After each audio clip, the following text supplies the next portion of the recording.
Halo teman-teman, salam sehat selalu kembali dengan Papi Ropan atau Bung Ropan. Saya memakai kostum kebesaran Bayern Munchen yang dini hari di Stadion El Madrigal, markas dari kapal selam ya Yellow Submarine Villarreal Munchen takluk. Untuk pertama kali dalam 3 tahun terakhir saat mereka tandang, Munchen dipukul KO, kalah bahkan tidak mampu mencetak gol. Ya, ini jarang terlihat kalau di Rotten Bayern Munchen ini tidak bisa membuat gol kalau melihat lini serang mereka yang dihuni oleh pencetak gol terbanyak. Sementara di Liga Champions, Robert Lewandowski, striker asal Polandia ini yang tidak berkutik, walaupun banyak mendapatkan peluang melawan Villarreal, namun sebiji gol pun Munchen tidak bisa memasukkan ke gawang Rulli, penjaga gawang dari Villarreal. Ya, terakhir kali clean sheet yang dialami ketika Munchen gagal mencetak gol itu di Anfield, ya, pada 19 Februari 2019 saat menghadapi Liverpool bermain 0-0, kemudian Liverpool menghantam Munchen 3-1 di Allianz Arena, dan saat itu Liverpool menjadi juara di Liga Champions pada 2019 setelah mengalahkan Spurs di final di Wanda Metropolitano dengan 2-0. Dan Villarreal ada tim yang selanjutnya setelah Liverpool mampu membuat Bayern tidak bisa mencetak gol di kandang mereka. Ya, ini untuk pertama kali dalam 30 pertandingan Bayern gagal melesatkan 1 gol pun. Kemudian tim asuhan Unai Emery ini, ya, Villarreal juga membuat rekor yang fantastis. Karena 25 tandang dari Bayern Munchen, ya, sejauh ini sejak 2017, terakhir kali mereka ketika kalah melawan Paris Saint-Germain, itu selalu tidak kalah kalau mereka tandang. Ini Bayern Munchen. Dan mereka pupus dari setelah PSG, sekarang Villarreal melakukan mereka pada dini hari. Villarreal menang 1-0 dengan gol cepat yang dibuat di menit ke-8 oleh Arnaud Danjuma, striker mereka yang sangat baik, sangat cepat, ya, bisa menaklukkan penjaga gawang veteran, penjaga gawang terbaik dari Bayern Munchen dan tim nasional Jerman, yaitu Neuer, ya. Dan Villarreal mengantongi kemenangan penting di kandang mereka di hadapan publik mereka, dan mereka menatap pertandingan pada Rabu depan, dan Rabu dini hari di Allianz Arena.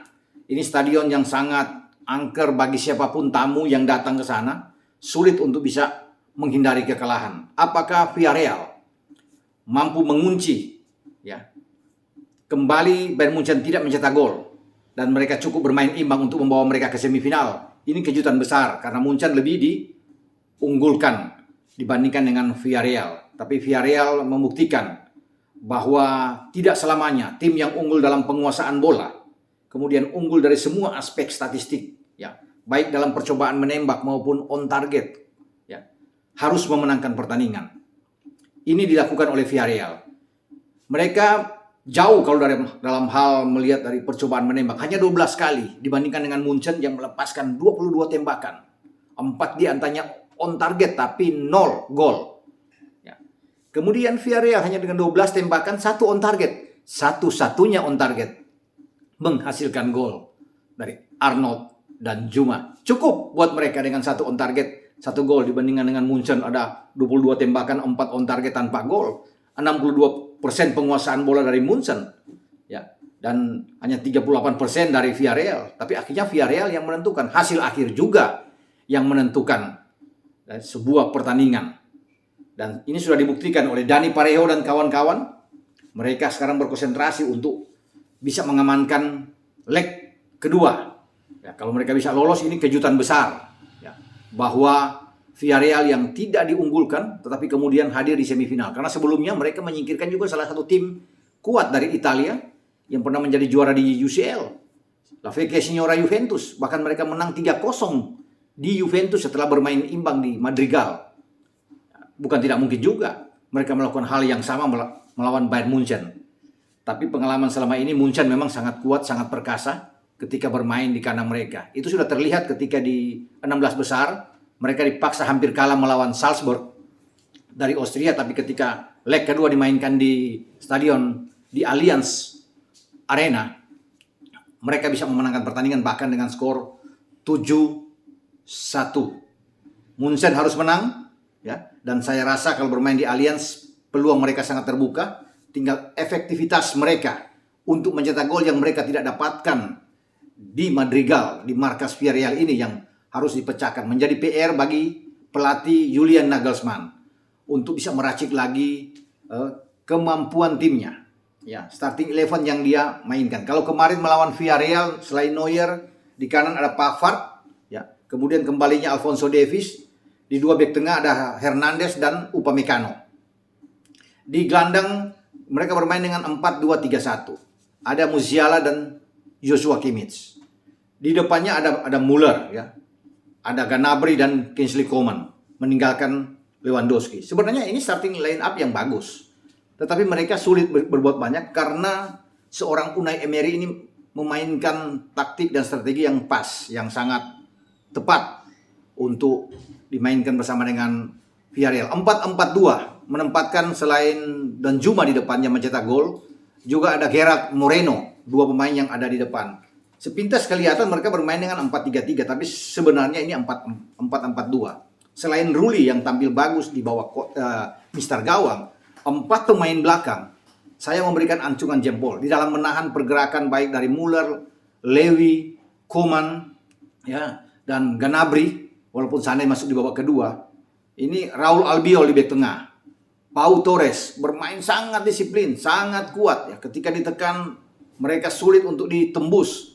Void di kanan, Estu di kiri. Bermain sangat bagus sekali untuk menahan setiap serangan yang datang dari Gnabry atau Kingsley Coman yang kita tahu sangat cepat kalau bermain dari sisi flank. Tapi ini bisa diamankan oleh Void dan Estu yang bermain sangat bagus. Memang kedua pemain ini jarang untuk bisa mendukung serangan.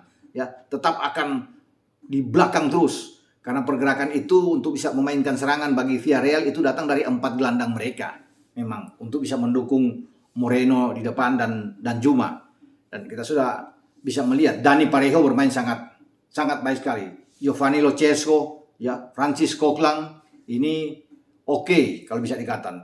Etienne Capoue, pemain-pemain yang bagus, stylish sekali, bisa menahan bola dengan baik, memegang bola yang sangat kuat. Dan ini yang menyulitkan bagi Musiala, bagi Kimmich untuk bisa membantu serangan, ya, karena mereka ketika Munchen memegang kendali permainan, yang menakutkan sebenarnya bukan Lewy yang ada di depan, tetapi bagaimana pergerakan dari Gnabry, dari Müller, ya, Kingsley Coman, Kimmich, Musiala. Ini 5 pemain yang terus, ya, memainkan peran yang sangat penting, tetapi masih bisa terus dihadang oleh pemain-pemain Villarreal. Taktik yang dilakukan oleh Unai Emery ini yang tepat sekali. Mereka harus bisa menahan dulu gerakan dari Gnabry ini, ya, Müller dan Coman sebelum bola itu sampai ke Lewy. Ini yang menjadi kesulitan bagi Munchen. Mereka boleh menguasai permainan, terus bisa menyerang, tetapi untuk bisa masuk mendekat lebih, bisa mendapatkan peluang untuk bisa mencetak gol ini ditutup oleh pemain-pemain Villarreal yang bermain sangat disiplin, menjaga daerah bagus, menjaga orangnya bagus, sehingga membuat pemain-pemain Munchen ini seperti frustrasi sepanjang laga. Ini jarang ditemui oleh Munchen, bahwa mereka ini akan sulit. Hilangnya sebuah kreativitas yang dimainkan oleh Di Roten. Ya, kita tahu bersama bahwa Munchen ini punya daya dobrak yang sangat bagus, ya. Dengan lini serang yang oke, mereka selalu bisa membuat gol. Tapi kali ini memang mereka hilang segalanya. Tidak ada yang mampu untuk bisa mencetak gol, termasuk dengan Lewy, karena respon yang dilakukan oleh Emery terhadap timnya dengan opsi 4-4-2 ini yang terasa sangat kuat. Ketika ditekan itu ada 7 pemain, bahkan 8 pemain ada di dalam kotak penalti. Ini yang menyulitkan pergerakan dari semua pemain-pemain Munchen. Saya rasa ini harus dilihat, ya. Saya pikir harus dilihat oleh Nagelsmann. Ada evaluasi Nagelsmann untuk kemudian mereka bisa mengubah cara mereka bermain, ya. Tidak lagi sama seperti di Madrigal. Ya, mereka harus bisa menunjukkan bahwa yang dibutuhkan sini efektivitas serangan mereka seperti ketika melawan Salzburg.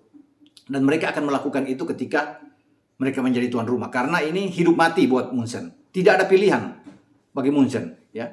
Untung mereka cuma kalah dengan 1-0. Kalau mereka bisa kalah dengan 2-0, ya ini akan berbahaya bagi Munchen. Tapi 1-0 ini masih memungkinkan buat mereka untuk mengamankan laga sehingga bisa meneruskan perjalanan ke semifinal. Tapi tidak mudah, tidak gampang setelah mereka mengalami kekalahan pertama mereka dalam 3 tahun terakhir. Mereka harus bisa berjuang, harus habis-habisan, ya. Apalagi dengan Goretzka yang bermasalah dalam pertandingan kemarin sehingga tidak bisa meneruskan permainan. Saya pikir ini mereka kehilangan seorang pemain yang sangat bagus kalau bermain di lini tengah, ya. Sehingga pasti Nagelsmann akan mengandalkan dua pemain, ya, Musiala dan Kimmich yang bermain lebih dalam untuk bisa bermain di double pivot. Dengan pemain lini depan mereka, ya pasti, ya, kalau tidak Sané, Gnabry, Coman dan Müller untuk bisa mendukung Lewy. Dan bagi Villarreal, mereka tetap akan bermain dengan pola yang sama, dengan hal yang sama, lebih menunggu, kemudian counter attack. Itu menjadi senjata buat Yellow Submarine ini, julukan bagi Villarreal, ketika mereka datang ke Allianz untuk mengamankan kemenangan yang mereka raih di leg pertama. Saya pikir ini pertandingan yang tetap akan menarik karena memaksa Munchen untuk keluar menyerang, untuk bermain habis-habisan, ya.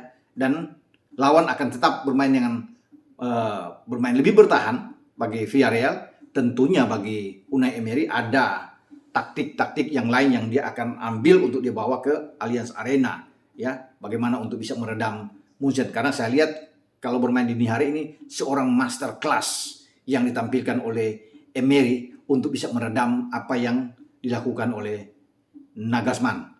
Sampai di sini review saya tentang pertandingan antara Villarreal dan Bayern Munchen yang dimenangkan oleh Villarreal dengan 1-0, dan tetap saya akan mengingatkan buat Anda, bagi Anda semua, bagi teman-teman yang sudah memberikan komentar dan menebak skor yang tepat, ya, untuk hasil pertandingan antara Chelsea dan Madrid, itu saya akan umumkan pada besok hari karena masih dilihat oleh tim untuk melihat siapa. Saya pikir ini banyak yang meleset karena banyak yang tentunya mengunggulkan Chelsea, tapi akhirnya Chelsea tumbang di Stamford Bridge dari Madrid. Tapi masih akan dilihat siapa pemenang-pemenangnya akan bisa diumumkan pada besok. Kalau untuk pemenang antara Benfica dan Villarreal sudah saya umumkan di video sebelumnya.